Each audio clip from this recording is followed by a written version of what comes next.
According to an explosive report by Insider, billionaire Peter Thiel was recruited by an FBI informant in the summer of 2021. Now, there are still many questions surrounding this story, but there were 3 different sources that Insider spoke to, one of whom decided to share his identity while speaking to the reporters. The other 2 are anonymous sources, but Insider explains that Thiel allegedly served as what is known as a confidential human source, or CHS. Their report was corroborated by these 3 sources. One of them is a guy by the name of Charles Johnson, who also served as an informant for the FBI. Insider describes Johnson as a tech investor and far-right agitator with long-standing ties to both Peter Thiel and to the network of MAGA political operators surrounding Donald Trump.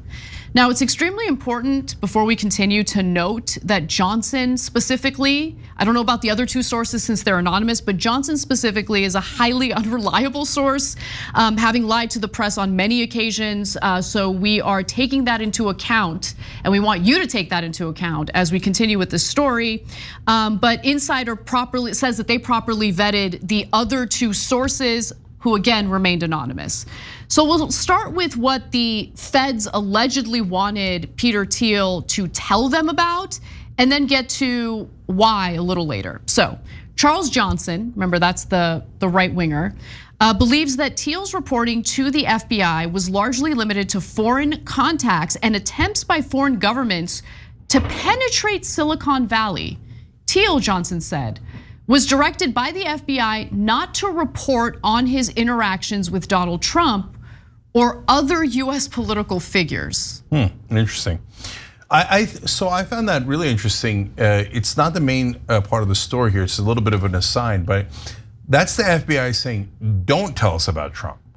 What happened? I thought they were deep state and they were maniacally trying to get Trump. This guy gave him $1.5 million to Trump and was a close confidant. If they were out to get Trump, they would have milked this guy for every piece of information he had on Trump.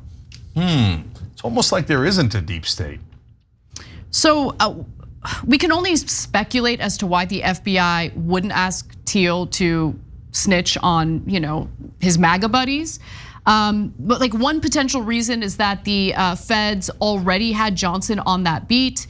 So Joshua Booma, a Los Angeles-based FBI agent, said that FBI headquarters had closed his most valuable human sources, including one codenamed Genius, who had reported on far-right figures involved with planning the attack on the Capitol on January 6th.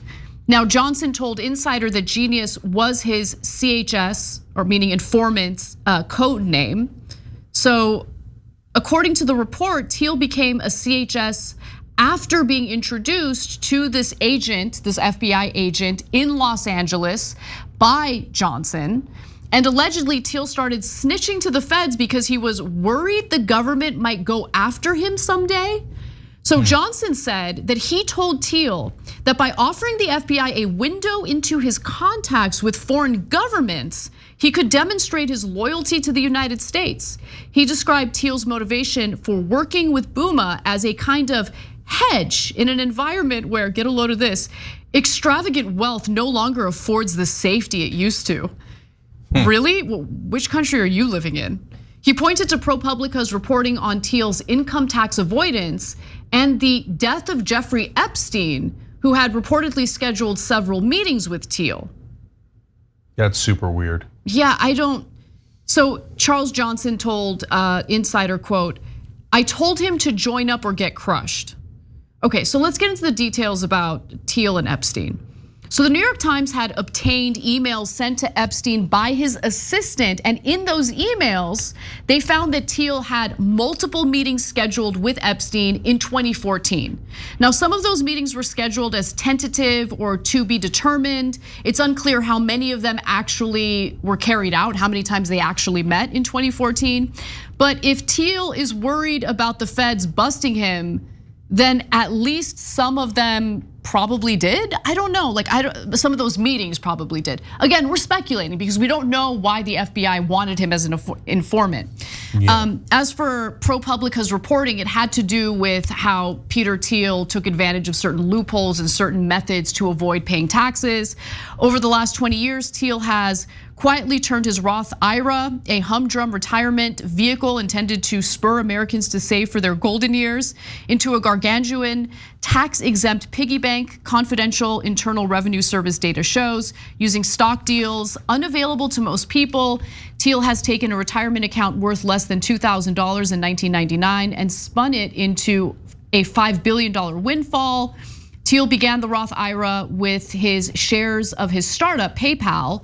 He allegedly paid 0.001 cent per share of PayPal and bought 1.7 million shares, or a large stake, for just $1,700. 3 years later, in 2002, when eBay acquired PayPal, he sold his $1.7 million worth of shares. No, 1.7 million shares. Oh, 1.7 million shares, my bad. But kept all of the proceeds inside his Roth IRA. In 2004, when he spent $500,000 and received in return a substantive stake in a nascent Facebook, that too went into Thiel's Roth IRA account.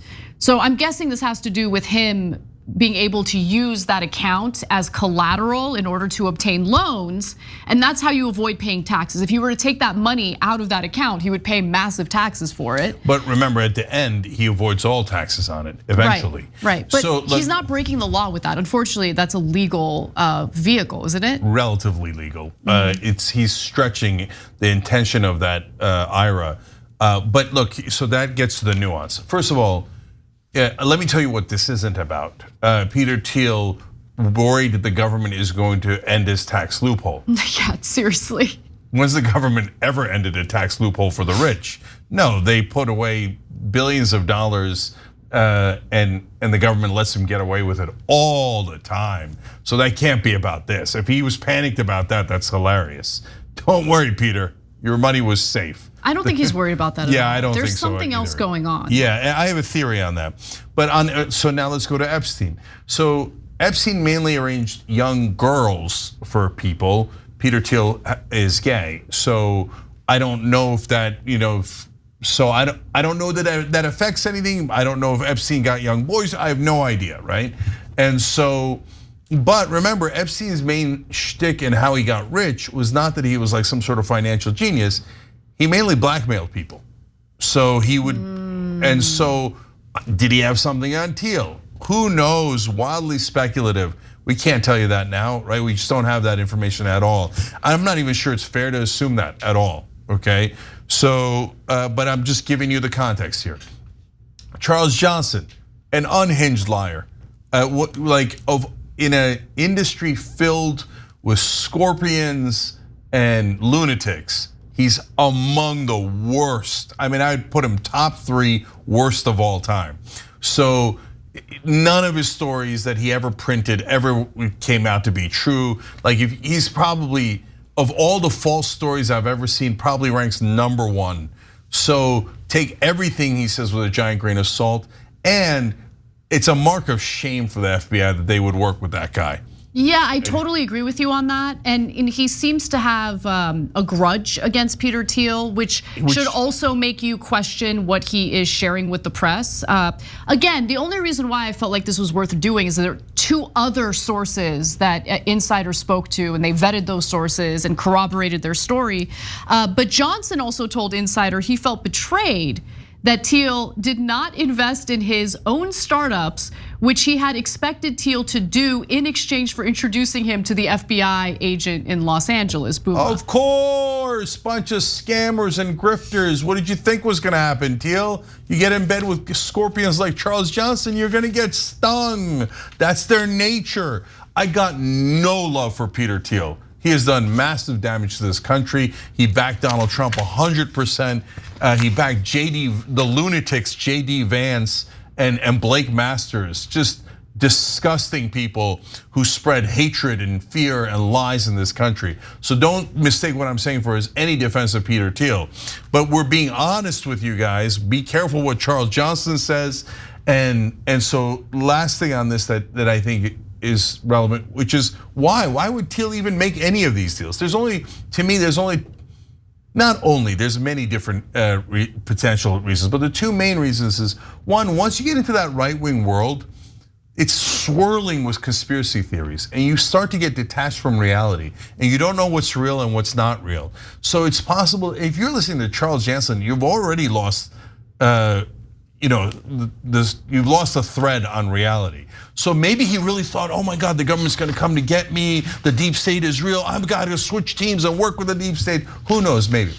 Look, second possibility is, and this is a giant one, he's invested in companies like Palantir that already work with the government, and he has the 10% stake in it, and he thought, I'm making billions of dollars working with the CIA, the FBI, the State Department. What am I gonna endanger that for a bunch of this like right-wing clowns that I'm hanging around with? No, I'll go give the FBI whatever the hell they want. That's the most logical theory. Last one. Look, foreign governments are looking to infiltrate Silicon Valley because it is now the most powerful force on earth. So you've got, of course, the issue of TikTok and how much does the Chinese government control TikTok. You've got a lot of other forces trying to enter that arena. So maybe some of them approached Thiel, and then Thiel was like, well, now I got a hot potato. Like either I tell the government and then I'm an informant, or I don't tell the government and then I'm in trouble. And the only thing that can endanger me sitting on this pile of money that I couldn't possibly spend in my lifetime is if the government comes to get me. So I'll just go work with them instead. So that's, to me, is the most likely reason why he worked for them. But now, right-wingers, now you know your beloved Peter Thiel and guy who financed a lot of what the right wing was doing, he's a snitch. Oof. All right, we got to take a break. When we come back, the speakership debacle, complete with a voicemail message of a threat coming from a Jim Jordan ally to a wife of a sitting United States congressperson. Hey, thanks for watching that video. We really appreciate it, guys. And we appreciate it if you become members because that allows us to be independent, honest, progressive, all the things that you don't get from corporate media. And all of that is because of you guys. Hit the join button below and become one of us, become a Young Turk.